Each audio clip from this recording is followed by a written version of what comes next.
How much of your time altogether do you spend on jiu-jitsu to get to where you are now, which is currently blue belt level? So outside of, obviously you've got your work time, you've got your family time, what amount of what percentage outside of that do you spend on jiu-jitsu? So when I'm not at the gym, you mean? Yeah, I'd say at least an hour or two an evening, I'd say. Yeah, so what type of things are you doing? So you mentioned instructionals earlier. Yeah, a lot instructionals and just sometimes it is just watching jiu-jitsu. So you could argue that's not trying to get better, but it's keeping you absorbed in the world. It's keeping your addiction sort of strong and going and like obsessed with it. Yeah. Just all into the world. And well, I like to think you pick stuff up from it as well, but I don't know. I don't know how good I am at actually doing that. I know you do that. Yeah, I think you got to switch your mindset though. So I like watching certain sports, but a lot of the time it's to just relax. So if I watch a football match on TV, I'm not sitting there dissecting how he's doing this, what foot he's using. It just goes over my head. I'm just watching it as like an overall thing. Jiu-jitsu, I don't think I enjoy watching jiu-jitsu that much, but I watch it and I see what they're doing. Yeah. And I'm switching into that kind of like dissecting mindset. So I'm trying to pick apart what it is they're doing. So I see something happen, probably rewind it a couple of times, watch what they did, how they set it up. Similar to the video I sent you the other day. Yeah. You know, I watched that. I seen it happen the first time and I couldn't like register it all, what had just happened. Yeah. So I clipped it and then literally watched that bit maybe 20 times until I got it in my head what he'd actually done. And I thought, right, I can try that next time I come down the gym. So that's how I try and watch actual matches. It's not usually just for fun. Even my favourite is watching ADCC rule set trials and obviously the actual ADCC.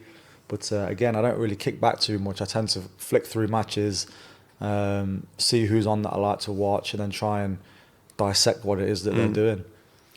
Does certain stuff jump out at you, or are you looking at certain people who match your body type, or is there certain games, or it could be anyone who does something that just takes your interest?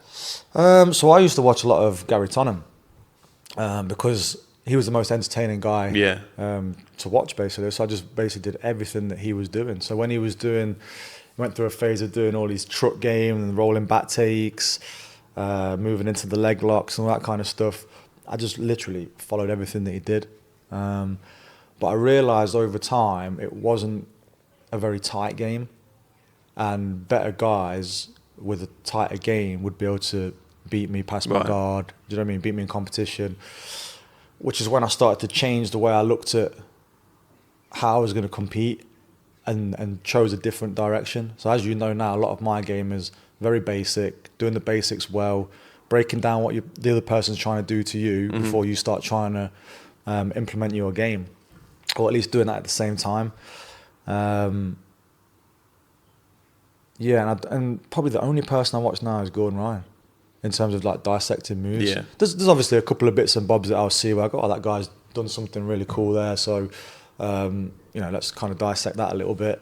But I just think Gordon's so good that I don't see the point in watching anyone else. Yeah. Really. I watched a couple of instructionals of Mikey Musumisi's back take game, his Berimbolo game, his crab rise and all that kind of stuff, because he's a specialist in that area, and that's not what Gordon does. So especially for teaching, that's what I've tried to study to be able to pass that information on.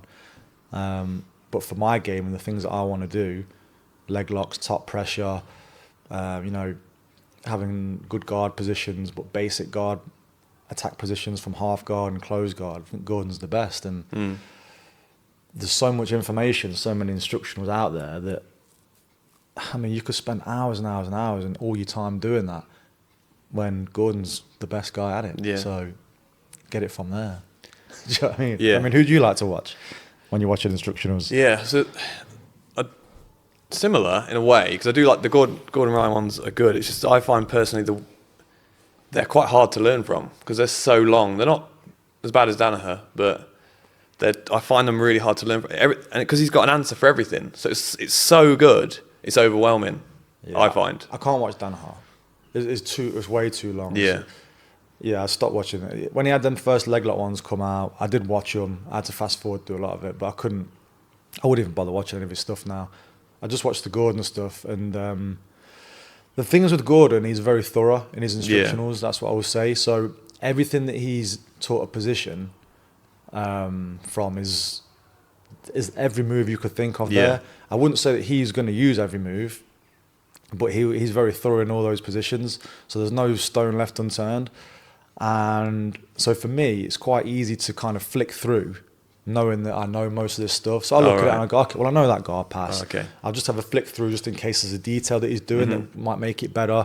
But I think, no, I've learned that off a seminar from someone else. I've seen that in instructional before. It's no different. So skip. And then, sometimes whole sections. So obviously you'll have these DVDs that are split into 8 parts, 8 hours. Yeah. But there might be one whole hour I go, nah, do you know what?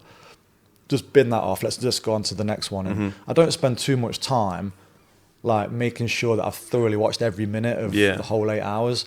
But once I see a section that's interesting to me, then I start picking that up. And I think probably as someone who's not as experienced as me, I would suggest you just take a section and just go over it and over it. Yeah, but it's hard to know which one. That's the thing. You don't know what the key bit of information is. I did pick up something that I think I heard somewhere about. A lot of these ones have rolling footage at the end. And if you watch that, even though they teach a million stuff, often they're only doing the same couple of things. Yeah. So that does seem to work. So you can sometimes figure out what the key parts are and then focus on that. Yeah, I do think better than instructionals is watching people compete, for sure. So if you watch Gordon compete, you'll see a lot of the stuff that he's doing when it matters under pressure. So it's all right saying, this is a move that I do. I mean, I could teach on a class and say, okay, well, this is a position and this is 10 things that you can do from here. Obviously, I only use 1 or 2 because 10 would be ridiculous to try and use 10 moves. You only ever need a couple. But you can teach the other, 4 to 10 moves and people can pick them up and learn them, but they're not really that necessary. Like I say, you only really need 1 or 2 moves really. So I think in terms of watching video footage, get a guy that you like, or someone who's similar body type to you that you think you maybe rolls similar to how you're rolling. Yeah, and then that's just a big thing, I think. Watch them and pick the moves up. Yeah. And that's it. Just start copying what they're doing. And if you can get hold of one of their instructionals where they talk about the move that it is that or the position that that they're using that you want to kind of imitate, and then start to expand on it there. Yeah. For me, that's sub-meta at the minute. I don't know if you heard of that. With Lachlan Giles. That's really good. Been using that. Okay. It's really sort of broad courses, but they're all short and sweet. Right. It's all, which I find really hard to. I mean, really, it's the best way for me to learn. Yeah. Just get the key details of certain moves, and And I have this thing I do as well where I'll watch it all, but I'll screen record the important bits and then put it like in a folder on my phone. And then like before training, even like when I'm sat in the car a few minutes early, I'll watch those key details and it helps sink it in before I come into training. That works really well. Yeah, I'll be honest with you, that's exactly what you should be doing. I tend to save a lot of clips, especially on Instagram. I'll go through stuff and I'll save stuff and I'll never watch it. Never. So shame on me really, but I would advise everyone to do that. And it's important what you're saying as well about coming to train and having an idea of what it is that you actually want to do. Yeah. Because I know a lot of people don't do that. They just go through the motions. They just turn up. And there's nothing wrong with that as well. Like, it depends what you want to get back from jiu-jitsu. If you're turning up and you're just going to use it as exercise, the warm-up is with a bit of stretching and whatnot, so you're getting fitter, getting in shape, you're seeing all the lads there, and it's a bit of a social. That's okay, but you're not going to go through the belts quickly. You're not going to improve quickly if you're not coming in with something specifically that you're trying to get better. Yeah. So every day you leave the gym, you should get in the car and be like, okay, the thing I was doing or trying to do, is it better? Is it worse? Do I need to scrap it? Do I need to replace it with something else? And you should go back home and have that little bit of homework, for you to do before the next class. Like the car journey's the debrief. Yeah. And then by the time you get much. back, you've got time to Yeah. start figuring out answers to the problems and stuff. Yeah, and look, most people that are doing jiu-jitsu are not stupid. So as long as you're willing to apply yourself a little bit in that way, you can work all these things out yourself. You don't necessarily need a coach other than to guide you a little bit, and for someone who's kind of, walk the walk before you, so that they can actually feed back their experiences to you and know what to expect, kind of like how we're doing now. But something that I need to kind of get across to everyone at the gym is that people need to take more responsibility for their own training, I think, because there's only so much a coach can teach you in class time. Yeah. And if you look at over the course of 12 months, there's so many things that you could miss out on where maybe the coach doesn't know it to teach it, maybe he's not interested in it.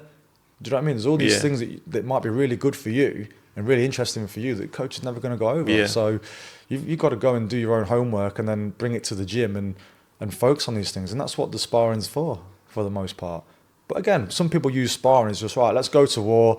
Let's, use it to get in shape. Yeah. See how good I am against this person. And that's all okay as well. But like I said, the guys that are really going to excel in jiu-jitsu are going to come in and use sparring as the tool to give them the feedback of, is this working? Yeah. Is this task that I've set myself, can I achieve it? And that's the important thing. Yeah. In terms of getting better. But I feel like that's the most addictive part of jiu-jitsu is figuring that out and getting better, and just always getting a little bit better all the time. That's the addictive part, I think. Yeah. And so, why wouldn't you want to accelerate that? Yeah.